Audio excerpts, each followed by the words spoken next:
Tout le monde se souvient de son regard perdu sur l'île aride et rocailleuse de la Ventura. Personne n'a oublié son jeu de palais sur le sol en damier face à Marcello Mastroianni dans La Nuit, et ses silences douloureux face à Alain Delon dans L'Éclipse. Née Maria Luisa Cecchiarelli le 3 novembre 1931, Monique Cavetti était une déesse du cinéma italien, un visage et une voix incontournables dans les années 60, et une icône dans le cinéma, bien évidemment, de son mentor Michelangelo Antonioni. Elle vient de mourir ce 2 février 2022 à 90 ans des suites de la maladie d'Alzheimer.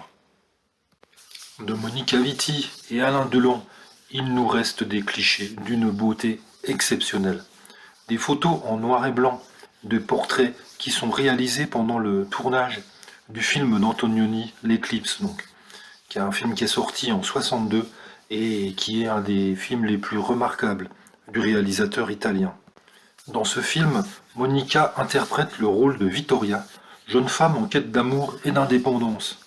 Delon, lui, s'est glissé avec énormément d'élégance dans le costume-cravate de Pedro, courtier en bourse.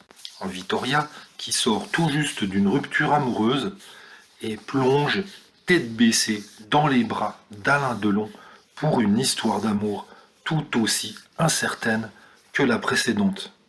Vittoria se révèle ainsi une amoureuse très tourmentée et indépendante.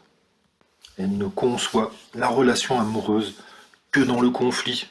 Et dans les portraits qui sont réalisés, on voit des regards d'une intensité extrême, des regards qui s'imposent, des regards affirmés, qui révèlent à la fois la personnalité de Monica Vitti et de l'autre la conviction, la détermination de Delon.